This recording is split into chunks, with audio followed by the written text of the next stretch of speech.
사람을 알고 마음의 여유를 얻는 곳, 편안한 마음입니다. 여러분, 나이가 들수록 유독 빛이 나는 사람이 있습니다. 비싼 명품을 두른 것도 아닌데 왠지 모르게 귀티가 흐르고 곁에 머물고 싶어지는 사람 말입니다. 반면 겉모습은 화려하지만 입을 여는 순간 실망하게 되는 경우도 많습니다. 단 한마디의 말로 공들여 쌓은 품격이 무너지기도 하는데요. 그 한 끗 차이는 대체 어디서 나오는 걸까요? 실제로 품이 있어 보인다는 말을 듣는 분들을 심리학적으로 관찰해 보면 공통된 이 습관이 있습니다. 타고난 배경보다 무서운 것이 몸에 밴 습관의 힘인데요. 혹시 나도 모르게 귀티를 깎아먹는 행동을 하고 있진 않았을까요? 이 습관은 누구나 만들어갈 수 있습니다. 구독과 좋아요를 함께 해주세요. 여러분의 하루가 더 편안해지는 이야기로 보답하겠습니다. 그럼 지금부터 품위가 생기는 5가지 습관을 전해드리겠습니다. 첫 번째, 말의 무게를 만드는 3초의 여유. 68살 김정숙 씨 이야기입니다. 얼마 전 동창 모임에서 한 친구가 어렵게 입을 뗐습니다. 다니던 직장을 갑자기 그만둔 아들이 벌써 몇 달째 방에만 틀어박혀 있다는 이야기였습니다.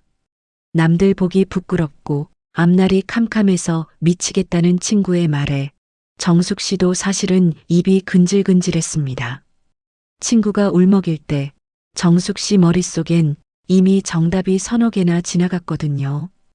애를 그냥 두면 안 된다. 억지로라도 끌고 나와서 뭐라도 시켜라. 내가 너무 받아줘서 그런 거다.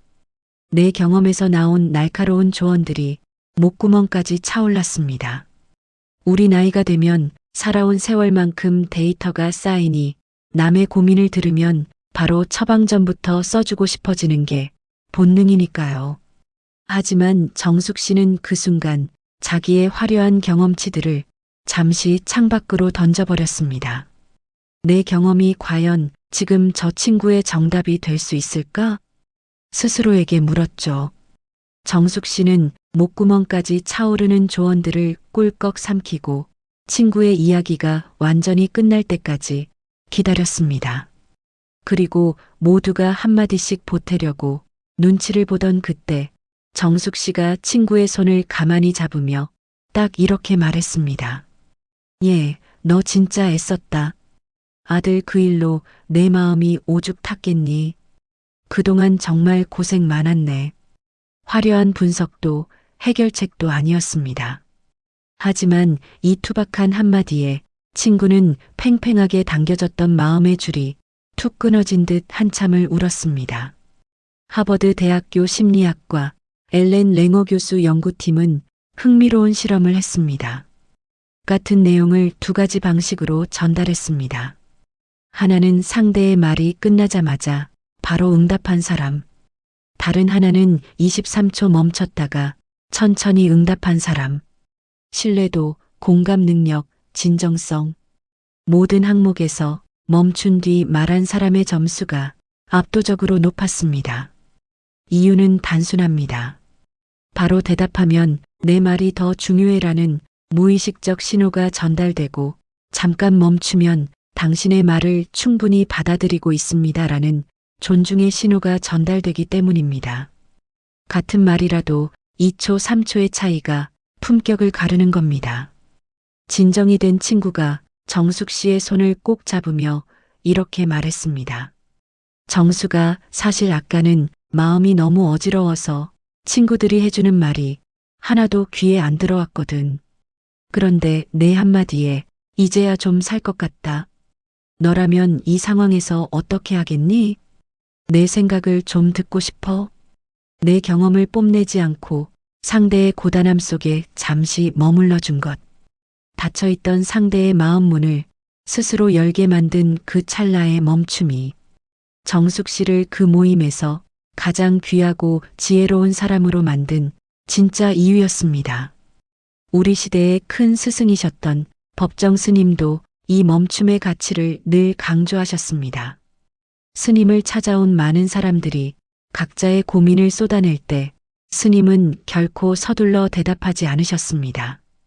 차를 한 잔 천천히 따르고 그 찻잔에서 김이 모락모락 올라오는 것을 가만히 지켜본 뒤에야 비로소 입을 여셨다고 합니다. 스님은 이렇게 말씀하셨습니다. 말은 삶을 담는 그릇이다. 함부로 쏟아내면 담겨 있던 것도 함께 흘러내린다. 스님에게 그 짧은 침묵은 상대를 향한 가장 깊은 배려이자 자기 말의 무게를 지키려는 선한 의지였습니다. 그렇다면 우리는 내일부터 무엇을 해볼 수 있을까요? 어렵지 않습니다. 딱 3가지만 기억하시면 됩니다. 첫째, 3초 멈추기. 누군가 이야기를 끝내면 바로 대답하지 마세요.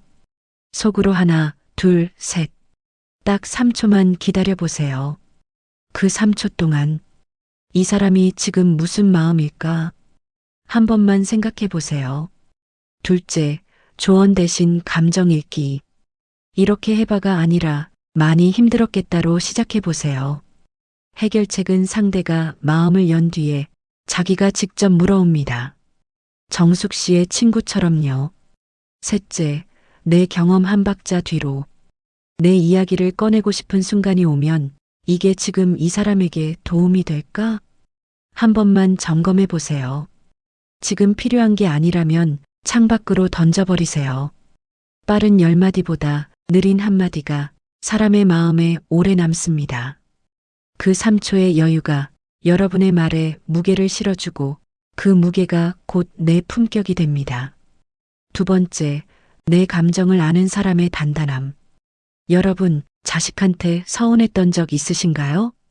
정성껏 차려놓은 밥상 앞에서 고맙다는 말 대신 엄마 반찬이 왜 이래? 요즘 간이 짜다. 자식의 철없는 한마디에 가슴이 덜컥 내려앉았던 적 다들 있으시죠? 그때 어떻게 하셨나요? 참으셨나요? 아니면 터뜨리셨나요? 사실 둘 다 속이 편하지 않았을 겁니다. 그런데 이 순간을 전혀 다르게 넘기는 사람들이 있습니다. 참지도 않고 터뜨리지도 않는데 이상하게 흐트러지지 않는 사람. 그 차이는 어디서 오는 걸까요? 66살 김순자 씨 이야기입니다. 어느 주말 오랜만에 아들이 온다는 연락이 왔습니다. 순자 씨는 아침부터 아들이 좋아하는 잡채에 된장찌개까지 정성껏 준비했습니다. 그런데 며칠째 허리가 좋지 않았습니다. 무리한 걸 알면서도 자식 오는데 그냥 있을 수가 없었죠. 아들이 현관에 들어서자마자 가방을 내려놓으며 말했습니다. 엄마, 여기 왜 이렇게 짐이 많아? 좀 치우지 그랬어. 별 뜻 없는 말이었습니다. 아들은 이미 부엌으로 걸어가고 있었고요. 그런데 그 한마디가 순자 씨 가슴에 딱 걸렸습니다. 아침부터 허리 아픈 거 참으며 밥 차렸더니 저 말이 첫마디야? 목까지 차오르는 말이 있었습니다. 내가 뭘 안다고 그래? 힘들게 밥 차려놨더니 그 말을 했다면 어땠을까요? 점심 내내 어색한 침묵. 아들은 영문 모른 채 어색하게 밥 먹고 순자 씨는 혼자 속이 쓰리고 오랜만에 온 자식과의 시간이 그렇게 흘러갔을 겁니다. 그런데 순자 씨는 그 말을 삼켰습니다. 왜였을까요? 사실 아침에 일어날 때부터 알고 있었습니다. 오늘 몸이 안 좋다. 이런 날은 괜히 예민하게 반응하게 되더라. 그래서 아들이 그 말을 했을 때 순자 씨 머릿속에 먼저 든 생각이 있었습니다. 지금 내가 이렇게 울컥하는 건 저 말이 서운한 것도 맞지만 아침부터 허리 아픈 걸 참으며 차린 게 한마디에 무너지는 기분이 드는 거다. 그래서 대신 이렇게 말했습니다. 엄마 오늘 허리가 좀 안 좋아서 밥은 다 해놨으니까 앉아서 먹자. 아들은 그제야 눈치를 챘습니다. 엄마 많이 아파? 내가 좀 도울게. 오랜만에 아들과 나란히 밥상을 차렸습니다. 순자 씨가 특별히 참을성이 강한 사람이었을까요? 아닙니다. 자기가 오늘 어떤 상태인지 먼저 알아채고 있었을 뿐입니다. 내가 예민한 게 상대 때문인지 아니면 내 상태 때문인지 아니면 둘 다인지 그걸 알아채는 것만으로 감정이 태도가 되는 걸 막을 수 있었습니다. 우리는 보통 두 가지 중 하나를 선택합니다. 터뜨리거나 참거나. 그런데 터뜨리면 그날 관계가 깨지고 참으면 그날 밤 내가 잠을 못 잡니다. 순자 씨는 세 번째 길을 알고 있었습니다. 터뜨리지도 참지도 않고 먼저 알아채는 것. 심리학에서는 이것을 감정 라벨링이라고 부릅니다. 쉽게 말해 내 마음속 감정에게 너 지금 서운하구나 라고 이름표를 붙여주는 겁니다. 쉽게 말하면 화가 올라올 때 내가 지금 왜 이런 감정이 드는 건지 스스로 알아채는 겁니다. UCLA 연구팀은 이걸 실험으로 확인했습니다. 화가 난 상황에서 나는 지금 화가 났다고 자기 감정을 스스로 알아챈 사람들은 활활 타오르던 뇌의 비상벨이 이름을 불러주는 순간 거짓말처럼 차분한 초록불로 바뀐 겁니다. 참은 게 아닙니다.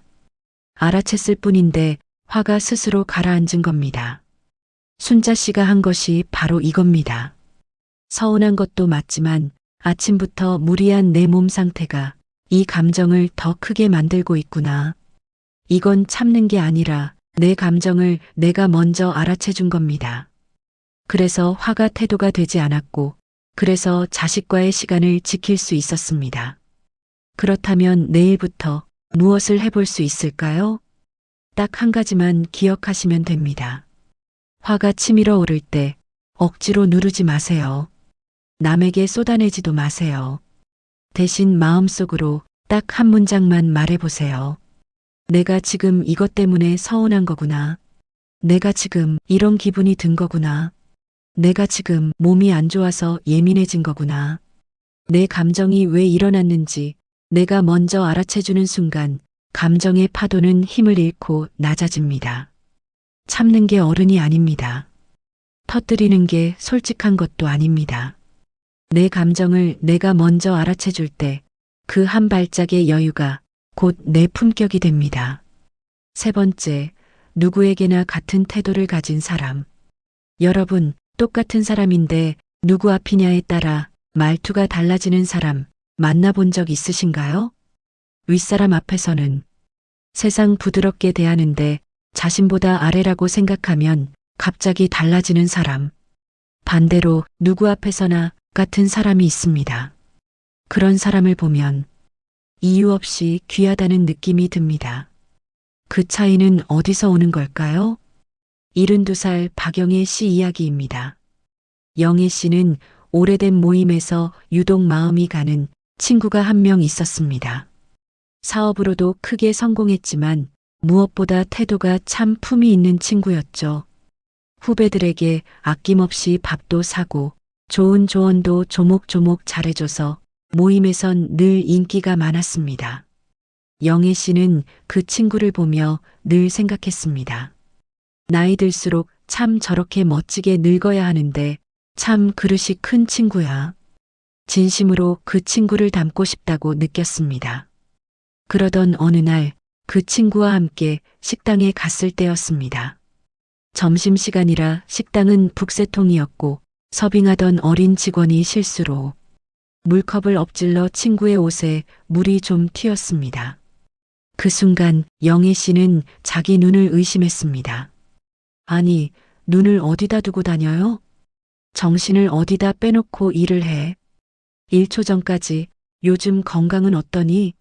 라며 인자하게 웃던 그 목소리가 아니었습니다. 당황해서 어쩔 줄 모르는 직원에게 몰아세우는 친구의 낯선 얼굴을 보며 영애 씨는 숟가락을 든 채 멈춰버렸습니다. 그날은 그냥 넘어갔습니다. 그런데 몇 달 뒤 영애 씨의 사업이 어려워졌다는 소식이 모임에 알려졌을 때였습니다.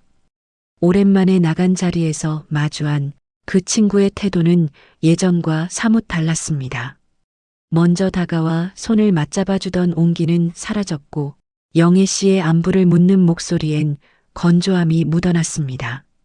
심지어 영애 씨가 말을 걸어도 다른 잘 나가는 지인들과 대화하느라 바빠 영애 씨는 뒷전이 되기 일쑤였죠. 영애 씨는 그 서늘한 거리감을 느끼며 문득 그때 식당에서의 그 얼굴을 다시 떠올렸습니다. 그때 식당 직원에게 삿대질하던 그 차가운 눈빛. 그게 진짜 이 사람의 얼굴이었구나. 영희 씨는 그날 조용히 깨달았습니다. 그 친구에게는 다정함에도 조건이 있었다는 걸. 조직 심리학자 애덤 그랜트는 사람을 딱 두 부류로 나눴습니다. 누구한테나 똑같이 대하는 사람과 윗사람한테는 잘하고 아랫사람한테는 함부로 하는 사람. 그랜트는 이렇게 말합니다. 그 사람의 진짜 인격을 알고 싶으면 자기보다 낮은 사람을 어떻게 대하는지 보면 된다. 실제로 구글, 사우스웨스트 항공 같은 글로벌 기업들은 임원을 채용할 때 식당 테스트를 쓴다고 합니다. 면접이 끝난 뒤 후보자와 함께 식사를 하면서 그 사람이 웨이터를 어떻게 대하는지 봅니다. 면접에서 아무리 훌륭한 답변을 해도 웨이터에게 무례하면 탈락입니다.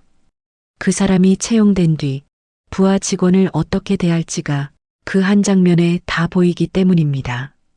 그렇다면 진짜 귀티 있는 사람은 어떤 사람일까요? 윗사람한테 공손한 건 누구나 합니다. 그건 예의가 아니라 본능이죠. 하지만 대접할 필요 없는 사람한테도 같은 톤을 유지하는 건 아무나 못합니다. 그게 되는 사람은 연기하는 게 아니라 그게 원래 자기 모습인 겁니다. 사람의 품격은 잘 대접받는 자리에서 보이는 게 아니라 대접할 필요 없는 자리에서 드러납니다. 여기 그 품격을 40년 넘게 증명한 일화가 하나 있습니다. 한 기업의 운전기사였던 위대식 씨 이야기입니다. 625 전쟁이 터져 주인이 모든 것을 잃고 빈털터리가 되었을 때 위대식 씨는 자전거 하나에 의지해 서울에서 인천까지 오가며 주인에게 돈을 구해다 줬습니다. 목숨이 오가는 전쟁통에서 운전기사가 주인을 버리지 않은 겁니다. 전쟁이 끝나고 형편이 나아진 뒤에도 주인은 위대식 씨를 단 한 번도 바꾸지 않았습니다. 임원급 대우를 해줬고 40년 넘게 가족처럼 곁에 뒀습니다. 주변에서 물었습니다. 왜 운전기사를 안 바꾸십니까? 그분은 이렇게 답했습니다. 사람은 필요할 때 쓰고 버리는 게 아닙니다. 직함이 아니라 그 사람을 보는 겁니다. 이 이야기의 주인공, 운전기사에게 40년간 임원급 대우를 하며 한 번도 사람을 등급으로 나누지 않았던 그 사람은 삼성의 창업주 이병철 회장이었습니다. 그렇다면 내일부터 무엇을 해볼 수 있을까요? 거창한 게 아닙니다. 일상에서 사소하지만 고마운 순간이 올 때 딱 한마디만 붙여보세요. 감사합니다. 택시에서 내릴 때, 마트 계산대에서, 식당에서 음식을 받을 때, 그리고 그 한마디를 건넬 때 상대의 눈을 1초만 봐주세요. 아파트 경비실 앞을 지날 때는 수고가 많으십니다. 이 한마디를 내가 아는 사람에게 하듯이 똑같은 눈빛으로 건네보세요. 말이 아닙니다. 그 1초의 눈빛이 여러분의 품격을 만듭니다. 네 번째, 남의 기쁨에 순수하게 반응하는 사람. 여러분, 기쁜 소식을 전했는데 돌아온 반응에 오히려 기분이 가라앉은 적 있으신가요? 그거 별거 아니야. 그 돈이면 차라리 다른 거 하지. 그래, 우리는 더 좋은 거 샀는데.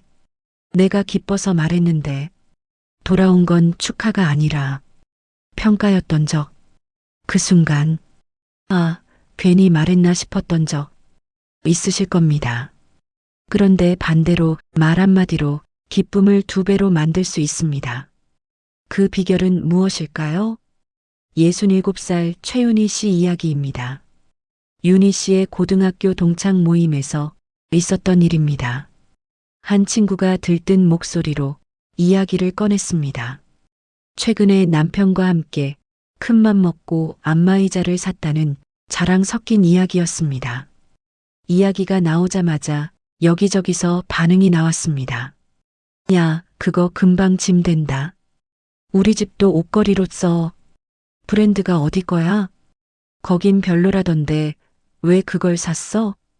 그 돈이면 차라리 여행을 가지. 돈 아깝게. 칭찬도 아니고 위로도 아닌 은근히 친구의 선택을 어리석은 것으로 몰아가는 말들이었습니다. 분위기는 순식간에 차가워졌고 자랑하던 친구는 민망한 듯 찻잔만 만지작거렸습니다.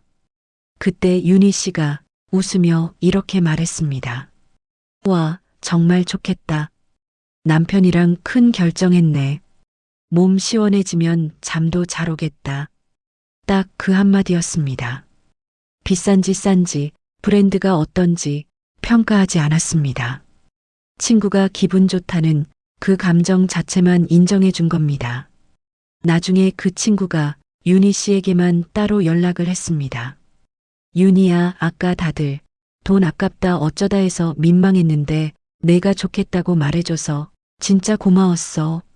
사실 우리 남편이 나 허리 아프다고 큰맘 먹고 사준 거였거든. 사연을 알고 나니 아까 모임에서 쏟아진 말들이 더 잔인하게 느껴졌습니다. 남편의 마음이 담긴 선물을 돈 아깝다로 깎아내렸으니까요. 윤희 씨는 그 사연을 몰랐습니다.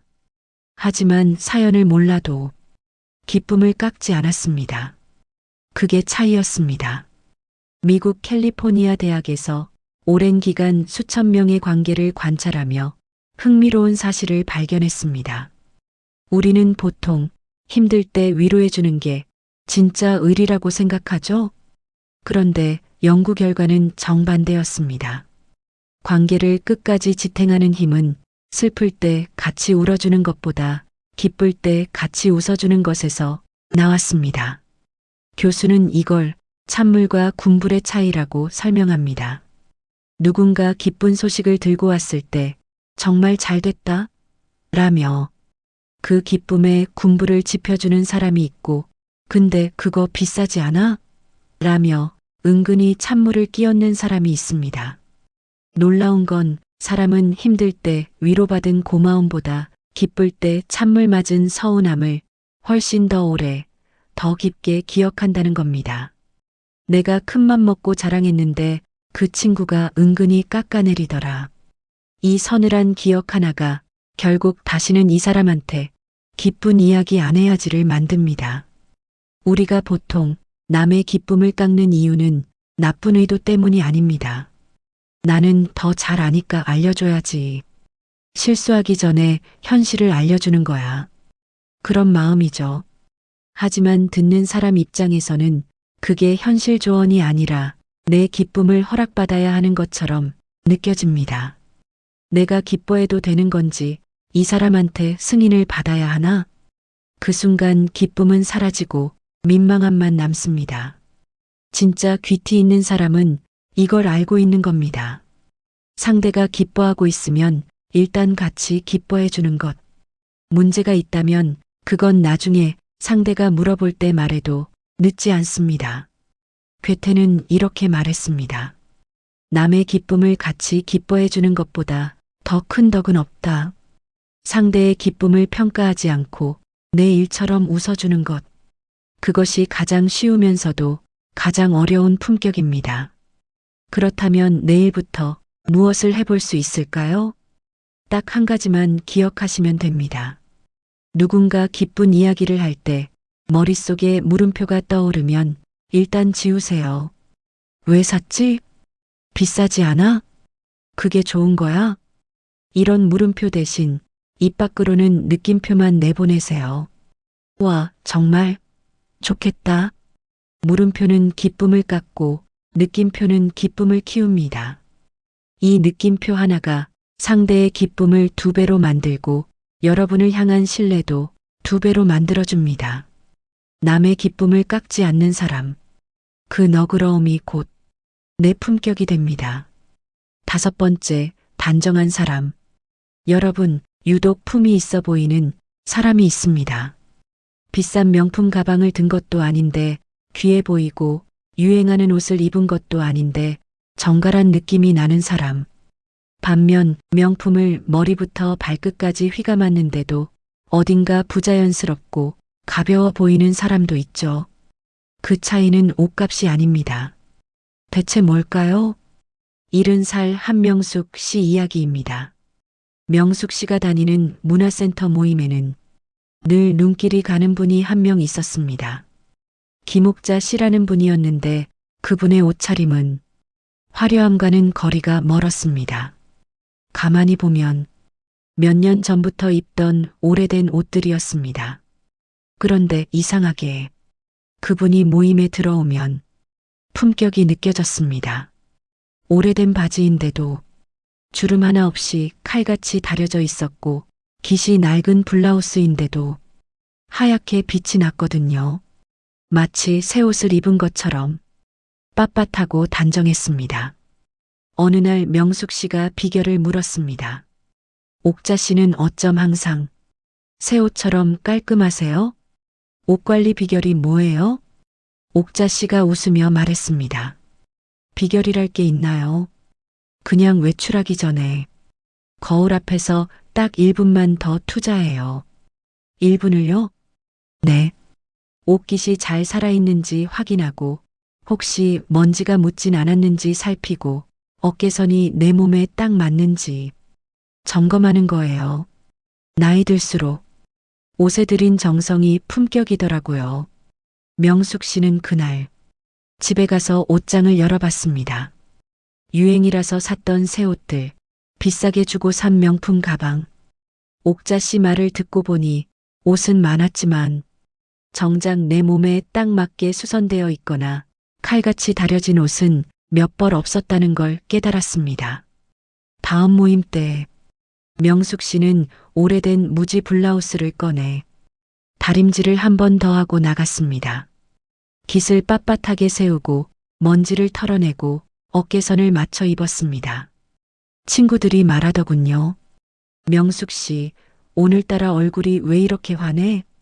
옷이 참 고급스러워 보이네. 옷이 비싸진 게 아니었습니다. 옷에 담긴 정성이 비로소 명숙 씨라는 사람의 품격을 빛내기 시작한 겁니다. 왜 그럴까요? 심리학에서는 이걸 시선의 법칙이라고 합니다. 한번 상상해 보세요. 앞에 앉은 사람이 아주 중요한 이야기를 하고 있는데 그 사람 어깨에 머리카락 한 가닥이 길게 붙어 있다면 어떤가요? 그 말에 집중이 되나요? 아니죠. 대화 내내 시선이 자꾸 그 머리카락으로만 가고 저걸 떼줘야 하나 말아야 하나 그 생각만 들게 됩니다. 우리 뇌는 본능적으로 흐트러진 것에 먼저 시선을 뺏기도록 설계되어 있기 때문입니다. 옷이 구겨져 있거나 먼지가 묻어 있으면 상대의 뇌는 여러분의 인자한 표정과 깊은 눈빛보다 그 지저분한 구석에 더 많은 에너지를 씁니다. 반대로 낡은 옷이라도 깃을 빳빳하게 세우고 정갈하게 다려 입으면 방해되는 요소가 싹 사라지니 상대의 시선이 옷에 걸리지 않고 여러분의 얼굴로 곧장 올라옵니다. 옷은 조용히 배경이 되어주고 비로소 여러분이라는 사람이 주인공으로 빛나기 시작하는 겁니다. 일찍이 코코 샤넬은 이 원리를 꿰뚫고 이렇게 말했습니다. 초라하게 입으면 옷만 기억되지만 완벽하게 입으면 그 사람을 기억한다. 여기서 샤넬이 말한 완벽함은 결코 비싼 명품이 아닙니다. 낡은 옷이라도 정성껏 다려 입고 내 몸에 딱 맞춰 입는 그 정갈한 마음입니다. 내가 나를 소중하게 대접하며 깃을 세울 때 상대에게는 범접할 수 없는 품격으로 전달되기 때문입니다. 옷이 어지러우면 흠집만 기억에 남지만 옷이 정갈하면 사람의 향기까지 더해집니다. 그렇다면 내일부터 무엇을 해볼 수 있을까요? 딱 한 가지만 기억하시면 됩니다. 옥자 씨의 1분 정성 법칙입니다. 나가기 전 거울 앞에서 1분만 더 나를 점검해 보세요. 옷깃은 잘 서 있는지, 어깨선은 맞는지, 먼지는 없는지, 비싼 새 옷보다 정성껏 다린 오래된 옷 한 벌이 여러분의 품격을 더 선명하게 드러냅니다. 여러분, 오늘 이야기한 5가지 품격의 비밀을 다시 한번 떠올려 보세요. 말하기 전 3초 멈추는 여유. 내 감정을 아는 사람의 단단함. 누구에게나 같은 결로 대하는 한결같음. 기쁨을 순수하게 반응해주는 사람. 나를 귀하게 대접하는 정갈한 옷차림. 이 5가지를 한꺼번에 다 잘하는 사람은 아마 없을 겁니다. 하지만 이 중에서 딱 한 가지만이라도 내일부터 내 삶에 들여보신다면 주변 사람들은 분명 느끼게 될 겁니다. 이 사람 요즘 어딘가 모르게 참 귀해 보인다. 귀티는 타고나는 화려함이 아닙니다. 매일 반복되는 작은 습관들이 쌓여서 만들어지는 은은한 향기입니다. 영상을 마치기 전 내일부터 당장 해볼 수 있는 딱 3가지만 약속해 볼까요? 첫째, 누가 말할 때 3초만 더 기다려 보세요. 내 입을 닫으면 상대의 마음이 들리기 시작합니다. 둘째, 누가 기쁜 소식을 전하면 물음표 대신 느낌표만 던지세요. 정말 잘 됐다. 이 한마디면 충분합니다. 셋째, 내일 아침 현관을 나서기 전 거울 앞에서 옷깃을 한 번만 더 매만져 보세요. 나를 대접하는 그 1분이 당신의 하루를 품격 있게 만듭니다. 여러분은 이미 충분히 멋지고 귀한 분들입니다. 다만 오늘 이야기가 그 멋진 모습 위에 조용한 품격 하나를 더 얹어드리는 기분 좋은 선물이 되었으면 좋겠습니다. 사람을 알고 마음의 여유를 얻는 곳, 편안한 마음이었습니다. 구독과 좋아요를 눌러주시면 관계가 더 편해지는 이야기로 계속 찾아가겠습니다. 오늘도 편안한 하루 보내세요.